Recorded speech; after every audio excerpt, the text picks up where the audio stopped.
Funsho, welcome to DJ E360 Word. Thank you for How's your having day me. going? It's going good. Going Yeah. chilling, enjoying this nice day we having. All right. Let's start from the beginning, right? Born and raised. hmm Where were you born and raised? I was born in Lagos, Nigeria. Mhm. I grew up there until I was like 7 years old, and then my whole family moved to United States. Okay. And at that point, I grew up in Maryland, and I've been living in Maryland until now. And I had a very early interest in music because my parents they're very into different kinds of genres of music. Okay. My dad listened to anything from reggae to country music Mhm. to R&B, disco, all the classics, and my mom was sort of very like well versed in all kinds of different R&B artists Okay. and different kinds of music. So I was exposed to all that early, and so I had an early interest in music. Okay. So what is that phase of your life is like? I'm talking like being an infant, like 0 to 7, or that early age. Yeah. Like, what was Um, that for you? it was cool. I was surrounded by a lot of creativity. We lived in Nigeria, and we weren't wealthy or anything, but Mhm. my parents did their best to, make sure that I was provided with everything and just lived as comfortable of a life as I could with what we had. And then we moved to America, and both of my parents worked very hard to keep me in good environments and kind of exposed to art and opportunities.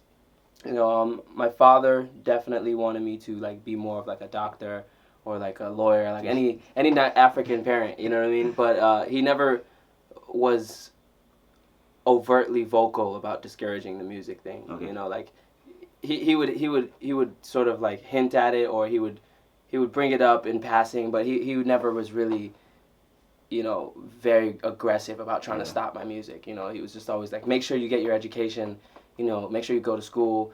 As long as you do that, he'll at least let you do the music thing, Okay. So, but he was never super supportive about it. But my mom, on the other hand, was very, very into it, like driving me to auditions and being very like supportive of the whole process of, being an artist and trying to be a musician and Okay. growing as a singer. Okay, so like you, I grew up in West Africa too, Yeah. and I came over here when I was 22, so I can relate to that. Right. Growing up, the music influence was there, but my parents never encouraged me to pick up a guitar. Right. You gotta go to school. That's the bottom line. You Straight gotta up. be a doctor. My father wanted me to be a pilot, Mm. but That's a as new it one. I turns haven't heard out, that one. I'm not a pilot right now. Right. But the actual like the drive as far as like going to school and getting an education, Yeah. I carried that with me. Right. Later on, I got my college degree, because of that. Right. So, Yeah, I mean, I definitely I appreciate actually that, because that's a part of my journey too. Like going to school and meeting the people I met while I was in school, and even developing myself as a musician and artist, and just having more exposure to different kinds of information and different kinds of people. I'm sure that affects the way that I write and the way that I think, and how I even present myself as an artist and a brand, and the business side of things. Just having a more well-versed understanding of the world and everything, just because of school and just learning so many things. Okay, so I mean, living in Maryland, right? How was that music influence for you? When did you pick up the guitar to begin with? I picked up the guitar when I was like 15 years old. Oh yeah. Okay. hmm My mom bought me a guitar, and actually I was taking a class at my high school. I went to Duval High School, and then I started taking this class. It was a new class they were offering at the time, or at least I thought it was new. I had never seen it before, and so I was taking it as a guitar class, and so for the class I had to buy a guitar. So my mom bought me one, and like the week later after that, I got transferred to Roosevelt. Okay. No, I'm sorry, it was the other way around. I was taking the class at Roosevelt, and then got transferred to Duval. Okay. And Duval didn't have that class, and so now I have a guitar and no one to teach me how to play it. And so I just kind of started learning Bob Marley songs and any song that I could come across, Lauryn Hill, and just learning like the fundamentals and basics on my own of guitar, and just using it to accompany myself from there. And I've been doing it ever since, about like 15 years now. Okay, so any musical classes in high school and all of that, or it's just No. you playing guitar throughout? Yeah, just straight up, on your just own? kind of like did it, learned on my own, trying to like be more well versed in the guitar. But I guess I kind of got the early fundamentals and basics, like the first 3 chords I learned in that week, and Okay. then from there I just kind of like took it for myself.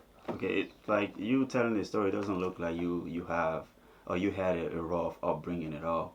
No, It's pretty not stable. not really. It's pretty stable. You know, as of like after I was 7, you know, everything was pretty much uphill from there. You know, because my parents, they, like I said, they worked really hard. You know, they made it look easy, but I'm sure there was a lot of challenges. You know, Being an immigrant, yeah. right. Yeah. So that, I mean, they definitely worked very hard to make sure we had a comfortable life. Okay, so what is the origin of your name? Funsho is a Yoruba. It Okay, means what does that mean? well, in Yoruba, like a lot of people, they'll have like a full name, and usually it's like a whole sentence. You know, like it'll be something pertaining to God. Where like my whole name is technically Oluwa Funsho. Oh, okay. You know, so basically that means God gave me this person or this thing to watch or protect. But no one ever really calls you that whole name. So it's just Funsho, Oluwa Funsho, but it's just Funsho. Yeah, I actually have where I work now. I have a Nigerian co-worker. His name is very long. Yeah. And nobody can pronounce it. Right. Even me being African, I can't seems to pronounce the real name. You know. Right. I mean, we can pronounce it. We just nobody really refers to you as your whole name really ever. You know. Okay. Unless your mom and she's like mad at you and she's like shouting at you or something. So is that something common in Nigeria?